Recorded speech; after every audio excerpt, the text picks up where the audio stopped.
All right, joined by Lee Janzen. Joining me here on Beyond the Clubhouse podcast, and thanks for taking some time here in Virginia.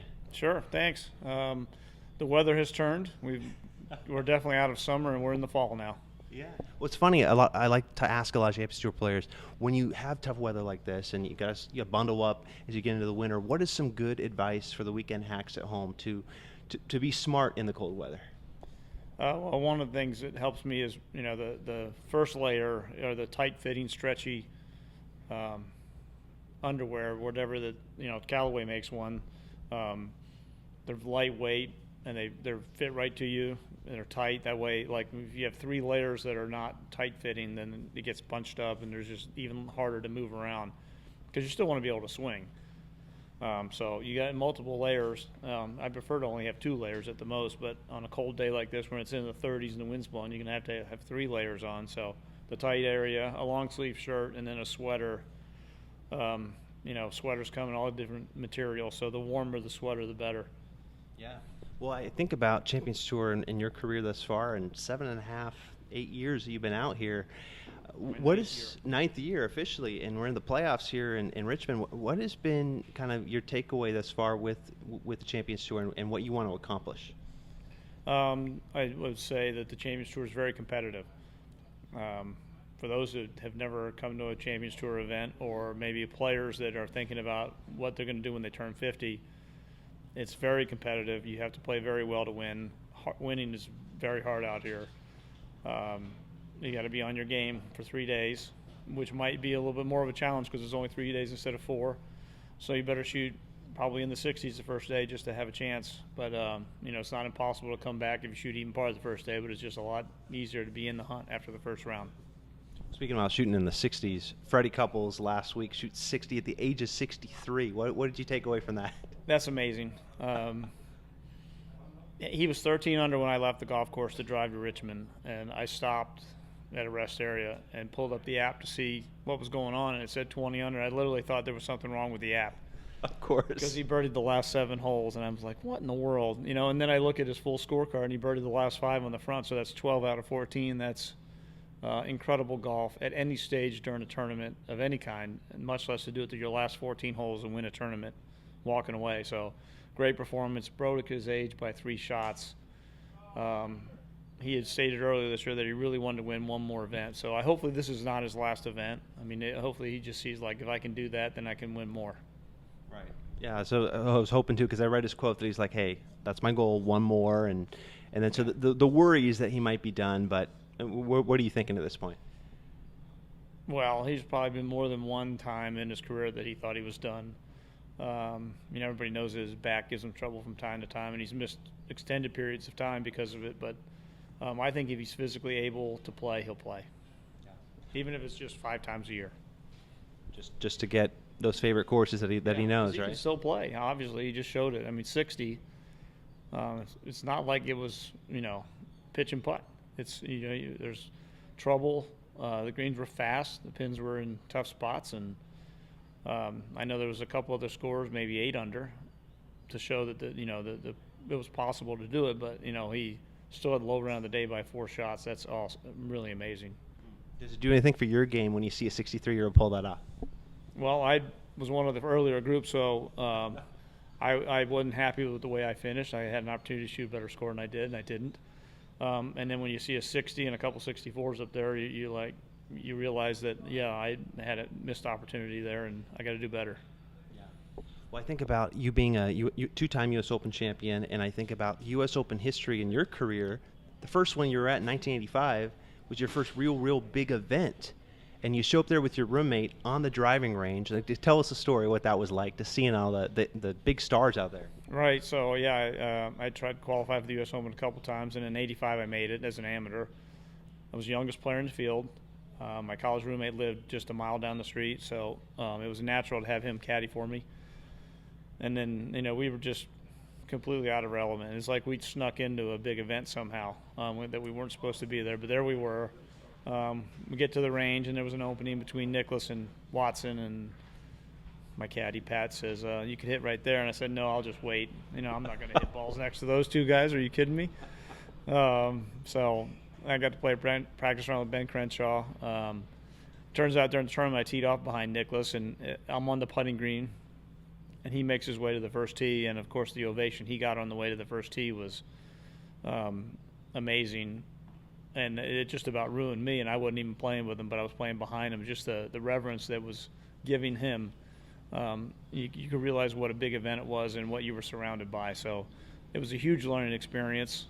I didn't perform all that well, but I learned so much, and so it probably helped a lot in the long run, even though the scores didn't show it. Well, speaking of big event and first tee atmosphere, think about 1993 and your first Ryder Cup. You're on the road with the American team at that point. Like, what does that feel like when you're teeing off on the your first chance in a Ryder Cup? Right. That was a very veteran team. Once again, I was the youngest guy on the team that year at 28, and now you look at our team, and I think everybody's under 28. So those guys all had Ryder Cup experience. Davis Love, John Cook were the other, and maybe Jim Gallagher. I think the four of us were playing our first Ryder Cups. But they were at least veterans and had experience in that sort of, at least somewhat of that atmosphere. I was still, fourth year on tour. I had not played a ton after the U.S. Open that year. We were getting ready to have a child. My wife was, of course, doing all the work. Right, naturally. But yes, I was really soaking in all of the veteran, how they were going about getting ready mentally, and just their how they talked to each other about what was about to happen, because I had no experience really what it was going to be like. So you really got to get your feet wet in the Ryder Cup to have any idea what it's all about. And you were mentioning the veterans there. I'm curious, like, what does it feel like in a U.S. team room? Like, you're 93, 97 as well. Like, what is that energy like? It's great fun. That might be the best part of the week. The golf is great. The electricity that is out there, because everybody that they're watching is for one side or the other. Most tournaments, people will clap for any good shot, doesn't matter who it is, but there's no mistaking you're either from this side or you're for that side. And then our time in the family room, team room, was a great time. There's a lot of events. You got the welcoming dinner. You've got photo things, the opening ceremonies, other dinners. So there's a lot of time, not just during the practice rounds and trying to get ready for the tournament and any working out or therapy you would need to get done. That takes up all of your time the first few days. So once we get to the team room time, it's a time to relax at least and just to enjoy each other's company. So we've all been through the same sort of thing, professional golfers, all the travel, winning tournaments, almost winning tournaments, and trying to get better in our careers. So we get to share a little bit of that, but we played games and just enjoyed each other's company. So I really enjoyed that part and looked forward to it. The next time I played in '97, we also had a good time. That was a younger team, and I had fun both times, but there was definitely a different atmosphere between the veteran team and the young team.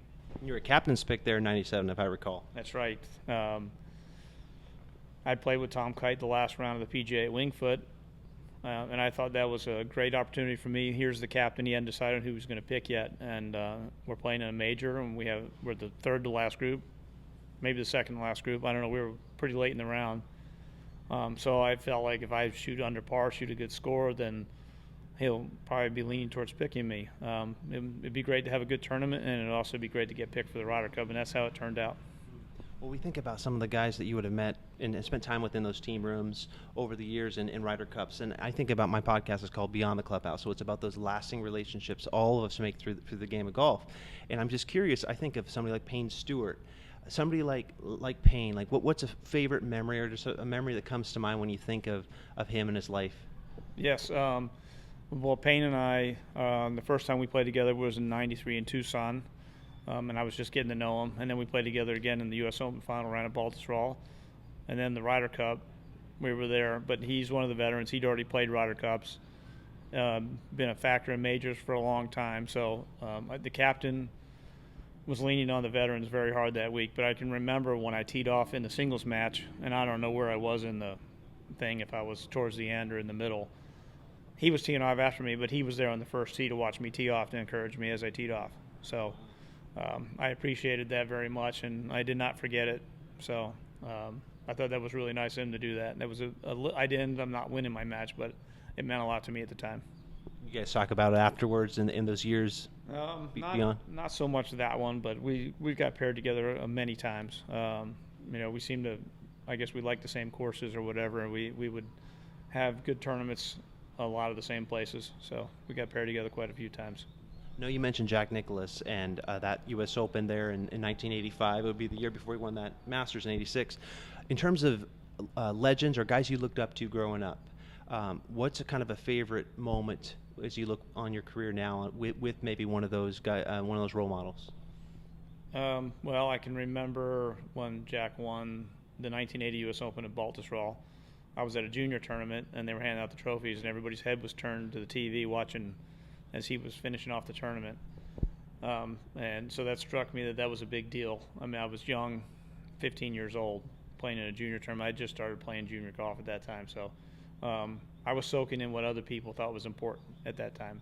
And then 2 years later, Tom Watson, who was one of my favorites, chipping in on the 17th hole, the 71st hole of the U.S. Open at Pebble Beach to beat Jack Nicklaus. So early on, those were two moments that probably stuck with me as a junior golfer as I started taking the game more serious. And you would have been with Tom Watson, I'm thinking, on the regular tour for at least close to 20 years, and then on the Champs Tour, maybe 4 or 5 years, I want to say. So it's a good run with Tom. I'm trying to think of how old he is. He's in his mid-70s now, maybe. Yeah, close to it. So yes, early 90s when I got on tour, he was still playing quite a bit, and he played, most of all of the 90s and into the early 2000s, and then I think he transitioned onto the Champions Tour. So. And then it was great seeing him out here again. I always look forward to seeing Tom. So. Yeah. Well, we think about Tom Watson, Jack Nicklaus, a lot of the history guys who have won major championships in the tradition of the game. And I was talking with Rocco and Jerry Kelly earlier about this and how you look at LIV Golf, which doesn't have the history anywhere near it. But if you were in the shoes of being a 45-year-old and LIV approached you, like how would you think about an offer from them? Right. There's a number for everybody, right? So, but that would not be the only deciding factor, the number that they would give you. What is the terms of the agreement? How long do I have to commit to this? What kind of travel am I going to be doing? How much will I be away from my family? What are my obligations? So I'm sure all those guys weighed all those options and made a good decision based on that. So, it's so early on, and who knows what we'll be saying about the LIV Tour 5 years from now or 10 years from now. It might not even be around, and maybe it will be. The landscape is going to probably change, and I think it's hard to predict right now what exactly is going to happen to professional golf because of it. But I think the attention that has gotten onto professional golf recently, I think some of the changes that have already happened on the PGA Tour, I think it's all going to be good stuff. Are you surprised at all by any of the reaction to LIV, or just a short amount of time? It's only been 3 months, 4 months, really. Right. Well, it's been building for quite a while. Most of the year. So we live in a world of overreaction. So I like to just wait and see how things turn out first before I really make a decision on how I feel one way or the other. But based on my career now, my best days are behind me. So I'd probably lean towards taking the money, but that's the guy at the end of his career. If I think I'm still competitive on the regular tour, I would not want to give up the opportunity to still play in majors and win tournaments on the regular tour. So it'd be a tough choice for those guys. Well, speaking of winning tournaments, you had that drought last year when you won at the SAS Championship in North Carolina, and I think about what did that emotion feel like to come through in a big moment like that? It's been a while since you tasted victory. Oh yeah, I hadn't even really been contending much last year at all.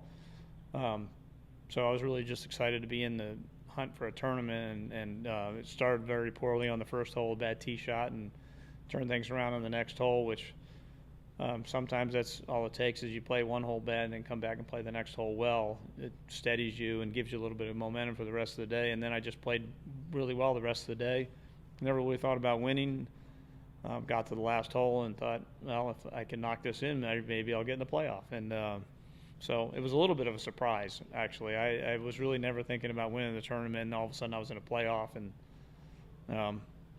I like to think the playoffs don't last very long, so you better be ready to play on the first hole. That's it. Well, that's for us at home, us amateurs. We got to be ready as well on the first. And I guess I would disclose by asking, what would be good advice as we get first tee jitters. A lot of us, maybe we're not playing for a while and we get to the first tee. What are some good ways to calm those jitters? Well, if you can maybe go through a few shots on the range, pretending you're on the first tee, whatever routine, or just be very decisive and commit to it.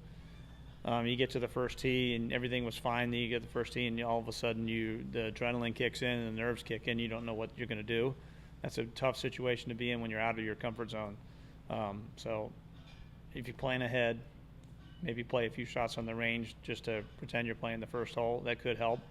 And if you're still nervous, then you've just got to commit to something, be decisive, and just go for it. Well, I think about 93, 97 winning the U.S. Open, and just what can we learn from playing a hard golf course, right? Like, what's the right mentality? I know in Ivory Coast it's the same, but how do we take on that challenge? Right. How do you play a hard golf course? Well, there's going to be a lot of challenging shots. So if you're playing tight or pressing, that's not going to help you any because the course is already hard, so you're just making it that much harder. So if you can somehow just relax and say, well, the course will be tough, so I might as well just relax and let it go. Just focus one shot at a time and ignore your score. Some days 2 or 3 over par is a good score.